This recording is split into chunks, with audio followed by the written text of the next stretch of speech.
Hey there, it's Adam from Let's Talk Nerdy, and I was thrilled to finally get my hands on Outpost Infinity Siege after eagerly anticipating its release since the first trailer dropped. After logging over 30 hours into the game, I have plenty of initial thoughts and insights that I want to share. In this review, I will share my experience of Outpost Infinity Siege by diving into a basic story overview, the gameplay mechanics, and following that, I will highlight the good and bad aspects of the game, and in the end, I will share my final thoughts on Outpost Infinity Siege. The story, while not groundbreaking in terms of plot, it follows the classic premise of a world in ruin under the control of an evil AI group, and as the commander of an outpost, players embark on missions to secure resources and strengthen their base to combat increasing enemy forces. Along the way, players unlock a different amount of characters who have different perks and abilities. And one thing I want to say is the English dialogue has some cringe but funny lines with characters stating things like bro and stay frosty, and I just find it funny that that's the English translation.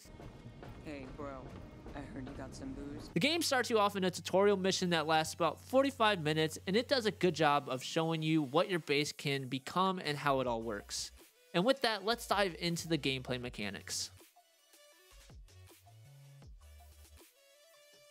As previously mentioned, Outpost Infinity Siege seamlessly blends elements of various genres to create a truly one-of-a-kind gaming experience. The combination of these elements results in gameplay mechanics that are both compelling and intricate, making it a challenge to fully cover in this video. Let me know in the comments below if you'd like a more comprehensive video of all the gameplay mechanics. Let's dive into the main game modes, and we're going to start with tours. Tours are essential in finding resources and equipment to upgrade your outpost.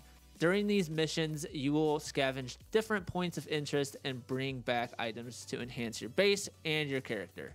After completing a mission, you move on to the next location until you exhaust all your power, and each mission grants what is called experience, or essentially just a buff for the recovery day. Power is crucial as it determines the amount of missions you can undertake before finishing a tour. It is also utilized in gathering additional resources, crafting ammo, healing, opening doors, and much more. You can generate extra power by converting materials that you find in the mission through a generator. Once your power is depleted, you will face what is called a recovery day, and you must defend your outpost and all the gathered resources that you did throughout the tour. The duration of the defense is based on how much loot you gathered, but also its value, with stronger enemies appearing for more valuable items. So essentially, the more you have, the longer the defend is going to be. If you die during the tour at any time, you lose everything. And if your outpost fails during recovery, but you extract, you will lose most of the gathered resources.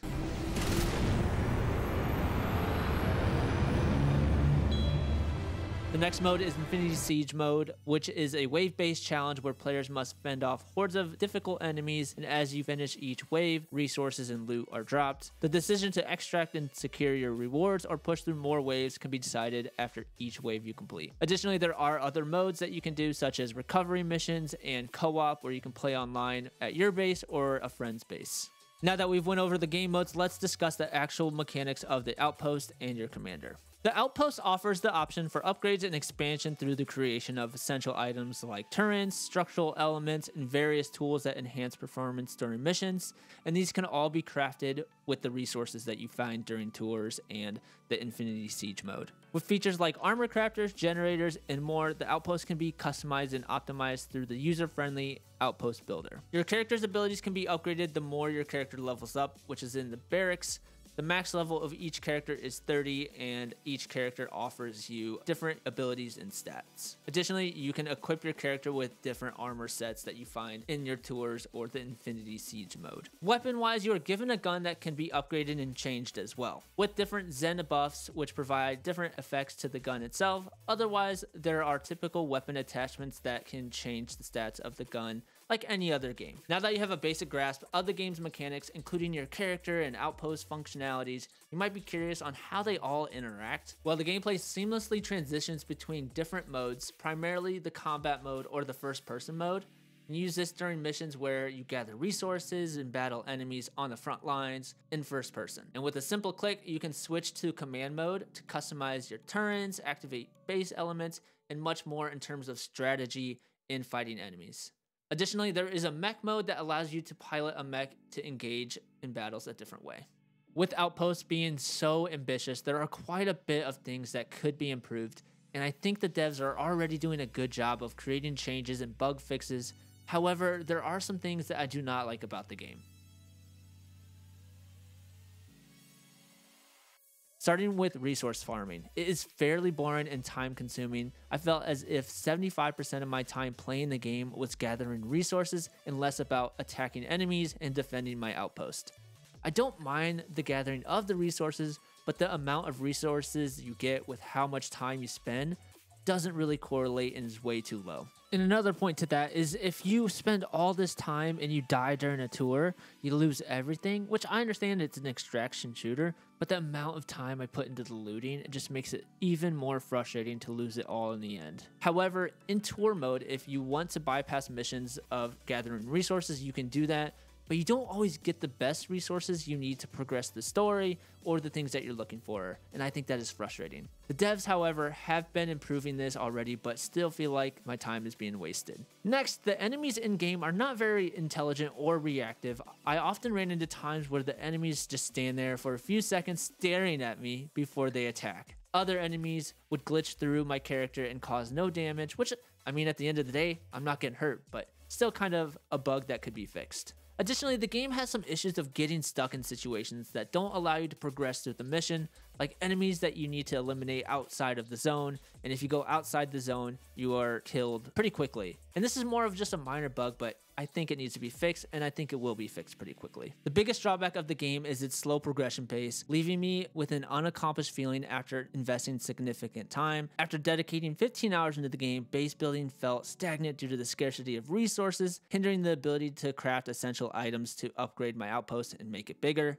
Even after 30 hours of gameplay, it still feels like I have barely scratched the surface of the game's depth and potential, leading to a sense of wasted time and unfulfillment. Though these are all the bad aspects that I have mentioned, there are a few minor ones that are already being addressed by the developers with patches being put out, and I think that is really good. And that brings us to our good aspects of the game. One of the most refreshing things about the game is the quick response the developers have had to a lot of the bugs and feedback from the community. And I think that will make the game all much better in the near future. Next, Outpost Infinity Siege is a bunch of different game types.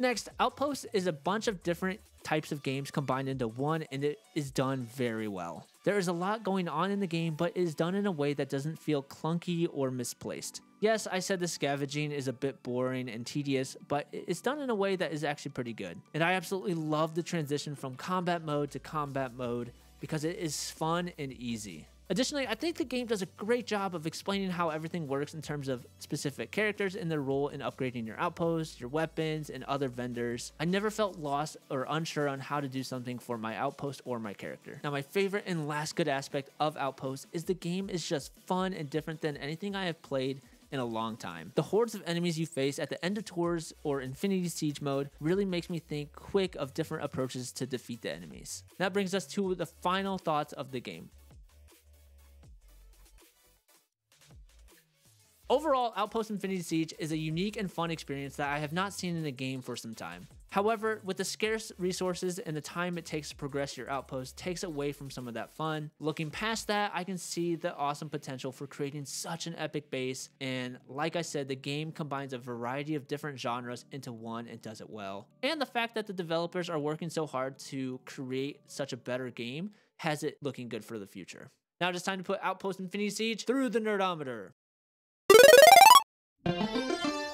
Outpost Infinity Siege is a playable but fun game that is in need of some improvements. Now, if you enjoyed the video, make sure to tippity tap the like button, hit subscribe if you want to catch any more of our game reviews or podcast episodes. Peace out, nerds!